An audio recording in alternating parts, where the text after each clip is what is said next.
Day के दिन हमेशा हम लोग विदेशी राष्ट्रीय अध्यक्ष को बुलाते हैं। ये बड़ा दुखद था, इस बार हम लोगों ने जो बाइडेन को बुलाया था, बट जो बाइडेन ने इस ऑफर को ठुकरा दिया अपने चुनाव का बहाना देके। बट सब जानते हैं जो बाइडेन को क्वाड और इधर की ओर में काफी कम इंटरेस्ट उन्होंने दिखाया है, जिससे कि चाइना का मनोबल बढ़ा है। लेकिन हम लोगों ने जियोपॉलिटिकल स्टैंड लेते हुए हम लोगों ने देखा कि इसके जगह किसे बुला सकते हैं, तो कई लोगों को कहना था पुतिन को बुला दीजिए। तो वही व्लादिमीर पुतिन, अभी युद्ध का समय है, उनके यहाँ भी इलेक्शन है और अचानक से आप कोई 180 डिग्री चेंज नहीं ले सकते। तो हम लोगों ने इमानुएल मैक्रोन को बुलाया फ्रांस से। इससे क्या है कि हमारा जियोपॉलिटिकल स्टैंड भी सही हो जाएगा, हमारा वो एक स्ट्रेटेजिक पार्टनर है, हथियार वहां से हम लोग लेते हैं। और फ्रांस का पाकिस्तान से भी बड़ा बुरा संबंध चल रहा है पिछले 2 साल से, तो एक हम वहां भी संदेश दे सकते हैं यहाँ पे। तो ओवरऑल एक मिला जुला ये एक स्टेप था, लेकिन जो बाइडेन को इसमें आना चाहिए था, क्योंकि जब भी एक भारत जैसे देश का कोई निमंत्रण ठुकराता है तो भारत की भी छवि पे थोड़ी सी दाग लगती है। और हमेशा से हम लोग 26 जनवरी के दिन यहाँ पे हम लोग ने राजपथ पे परेड करते थे, तो पहले नाम बदल के राजपथ का नाम बदल के कर्तव्य पथ रख दिया गया, क्योंकि देश के कर्तव्य को निष्ठा दिखा रहा है। या हमारी देश की हर एक सेना, नौसेना, वायुसेना, पुलिस, सीआरपीएफ, जो भी अर्धसैनिक बल है, पुलिस के जवान, अलग अलग राज्य हैं, सब अपने अपने झांकियों का प्रदर्शन वहां करते हैं। और देश में हमेशा से ऐसे ही गणतंत्र दिवस ढेर सारे खुशहाली के साथ मनाया जाए। जब भी 15 अगस्त और 26 जनवरी आता है तो आप लोग फील करते होंगे यहाँ हिंदू, मुस्लिम, सिख, ईसाई, ऊंच नीच सारी भेदभाव खत्म हो जाते हैं। और ये त्योहार ऐसा रहना चाहिए जिससे कि एक देश की भावना प्रकट हो और हर एक ऊंच नीच की चीजों को खत्म किया जा सके। देखिए, हम गणतंत्र दिवस के तहत हम एक डेमोक्रेसी में रहते हैं।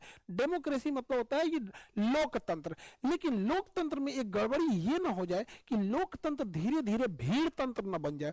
क्योंकि लोकतंत्र में हम जनता के मत को लेते हैं, लेकिन अगर लोकतंत्र मैच्योर नहीं रहेगा ना, तो जनता में जो मेजॉरिटी जनता कह रही है हम उसके हिसाब से चलने लगते हैं, तो फिर वो लोकतंत्र ना होकर भीड़ तंत्र हो जाता है।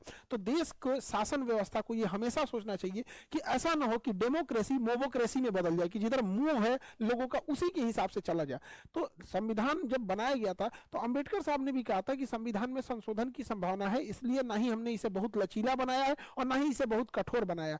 जो भी इससे असहमत होगा इसमें परिवर्तन ला सकता है। अभी हम लोग 125 से ज्यादा संशोधन ले आ चुके हैं संविधान में, तो ये निरंतर प्रक्रिया होती रहती है। लेकिन हम लोग अभी चूंकि इनमेच्योर डेमोक्रेसी में रहते हैं, अभी पब्लिक अपने आप को लगता है कि नहीं हम वोट दे दिए, उसको लगता है कि उसका काम खत्म हो गया। इसके अलावा भी उसकी जिम्मेदारी बनती है एक पब्लिक की भी बातों को सुना जाना चाहिए यहाँ पे, तभी जाके रियल मायने में हम लोकतंत्र में हो जाएंगे। वरना ऐसा क्या है कि 2 करोड़ लोग खुश नहीं भी है तो क्या दिक्कत है, बिहार में सड़कें नहीं भी बनी है तो क्या ही दिक्कत है, एक बड़ा तंत्र आ जाएगा, भीड़ तंत्र हमारे यहाँ से चलेगा ही नहीं। अब देखिए हमारे यहाँ राज्य जो है ना अलग अलग हिसाब से, जिन राज्यों में सीटों की संख्या ज्यादा, इलेक्शन के हिसाब से ज्यादा मायने रखते हैं तो उसको ज्यादा महत्व दिया जाता है। वही हमारे पूर्वोत्तर के राज्यों को देखिए, पूर्वोत्तर के जो राज्य है, चाहे आप अरुणाचल प्रदेश देखिए, नागालैंड देखिए, अभी मणिपुर की जो अशांति रही, ये सब चीजों को देखिए, हम लोग उधर उतना ध्यान नहीं देते हैं, जबकि उनको वो भी हमारे ही देश की सब इक्वल ध्यान देना चाहिए। तो हम लोग की कोशिश रहेगी कि अगर सरकार लेवल पे नहीं तो एटलीस्ट पब्लिक लेवल पे ये होना चाहिए कि हर एक व्यक्ति की बात सुनी जाए और देश का हर एक नागरिक अपने आप को ये फील करे कि वो इस चीज से जुड़ा हुआ है। जैसे अभी कुछ मामले आए थे जैसे ट्रक ड्राइवरों को लेके, तो ट्रक ड्राइवर भी अपना एक कंसर्न था कि अगर हम नियम को इंटरनेशनल लेवल का बना रहे हैं तो हम सड़कों को भी तो इंटरनेशनल लेवल का बना दे। एक बार हम हम एक वेबसाइट बना देते जहां वो ट्रक ड्राइवर अपनी समस्याओं को बताते, फिर हम उसको संशोधन करते, उन्हें भी बड़ा खुशी होती कि नहीं ये देश इक्वल उनका है। उन्होंने को लगता है कि नहीं हमने वोट दिया है तो हमसे, आप पूछिए, आप इंप्लीमेंट कीजिए ना कीजिए, ऐसा नहीं कि देश के लोगों के पास समझ नहीं है। कभी कभी इतना बेहतर सुझाव दे देंगे यही देश के लोग जिसका कोई हद नहीं। तो हम भी यही कोशिश करेंगे कि देश जब भी सरकार कोई कानून लाए तो एक वेबसाइट बना दे जहां लोग अपनी सुझाव दे सके। मानना ना मानना सरकार के हाथ में है, जबरदस्ती नहीं कि आप मानिए ही मानिए, क्योंकि सरकार के आपके हाथ में चीजें हो गई। लेकिन एक इंसान इससे जुड़ा हुआ महसूस करता है। ट्रक ड्राइवर के लिए नितिन गडकरी साहब ने कितना बेहतर काम किया था, उनके लिए एसी किया, एसी केबिन वाला व्यवस्था कर दिया। तो कहने का मतलब है कि एक बेहतर ढंग से और हम मेच्योरिटी दिखा सके। और कई बार ऐसा होता है कि डिसीजन जब एक बहुत बड़े लेवल पे जाता है तो नीचे लेवल पे उसका दुष्प्रभाव भी देखने को मिल जाता है, जिसका हालिया एग्जांपल आप देखेंगे रेलवे एएलपी में। आपको रेलवे एएलपी में क्या हुआ कि जब भी वैकेंसी आती थी रेलवे में तो एक बड़ी संख्या में रोजगार देता था। रेलवे से लोगों का इमोशन जुड़ा हुआ था और बच्चे जो थे इसके काफी समय से इंतजार कर रहे थे, 5 सालों से। और 5 सालों में जब एएलपी की वैकेंसी आई थी तो महज 5696 वैकेंसी आई, यानी साल का देखेंगे तो 1100 वैकेंसी, एक साल में महज 1100 वैकेंसी आई है। और टेक्नीशियन का पोस्ट जब से रेलवे आया है तब से आता है, इस बार रेलवे में टेक्नीशियन के पोस्ट को नहीं डाला गया। ऐसा कि रेलवे रेलवे का ऐसे कहना है कि वो इसका टेक्नीशियन का पोस्ट अलग से निकालेंगे। तो जो बच्चे कंफ्यूज हैं कि टेक्नीशियन का क्यों नहीं आया, तो टेक्नीशियन और नॉन टेक्नीशियन अलग से दिया जाएगा।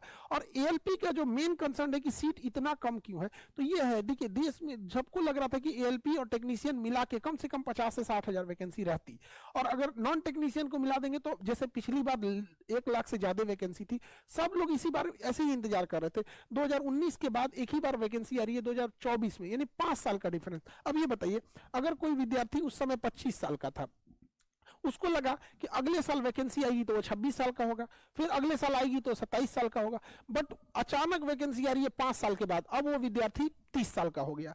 यानी अगर किसी विद्यार्थी का 25 साल में एग्जाम नहीं हुआ तो अगली बार वो एग्जाम ही नहीं बैठ पाएगा। अब सोचिए कितनी बड़ी समस्या है। अगर हर साल 1100 ही वैकेंसी देनी थी तो हर साल देते हैं यहाँ पर। और दूसरा क्या है, विद्यार्थियों का कहना है कि 3 साल तो कोरोना खा गया उनका, तो एटलीस्ट एज रिलैक्सेशन देना आना चाहिए कि 5 साल बाद एक ही बार वैकेंसी ला रहे हैं। जो 26 साल का था वो उसका एज खत्म हो गया, 27 साल वाले का एज खत्म हो गया, तो एक लंबे समय के बाद दिक्कत होती है, तो ही विद्यार्थी कहते हैं। अब उनके अलावा भी विद्यार्थियों का कहना है कि कैलेंडर जारी होना चाहिए, हर एग्जाम का एक कैलेंडर जारी होता तो विद्यार्थी उसी हिसाब से तैयारी करते। सबके घर की फैमिली की स्थिति एक जैसी नहीं होती है कि वो 5 साल बैठ के तैयारी कर सके। एक गरीब घर का बच्चा 5 साल तक किसी चीज का इंतजार नहीं कर सकता। कोई मजदूरी करने चला गया है, कोई किसी के यहाँ काम कर रहा है, कोई बिजनेस में लगा है, वो इसी इंतजार में कि अच्छा से हो जाए। यूपी और बिहार की मेंटेलिटी अलग है। यहाँ पर क्या है कि उतना पैसे के संसाधन नहीं है कि सब लोग बिजनेस कर सके। किसी को बहुत बड़े घर के बच्चे नहीं आते हैं रेलवे की एग्जाम देने के लिए, 30-40 हजार का जॉब रहता है एएलपी वगैरह में, तो ऐसा नहीं है कि बहुत किसी अंबानी अडानी लेवल के लोग आएंगे। उतना पैसा रहता है, ये भी लोग बिजनेस कर लेते। तो गवर्नमेंट को भी समझना चाहिए, रेलवे डिपार्टमेंट को इस चीज को समझना चाहिए और इसको रिक्रूटमेंट को तेज थोड़ा सा इसमें सीट बढ़ाना चाहिए। और हमें पूर्ण विश्वास है कि बहुत जल्दी सीट इसकी बढ़ा दी जाएगी और टेक्नीशियन के भी पोस्ट को दिया जाएगा, ताकि सबको एक तरह की समानता मिल सके। रेलवे को जैसे हमेशा से एक बड़ी रिक्रूटमेंट देते आई है, उस हिसाब से ये भी काम करेगी।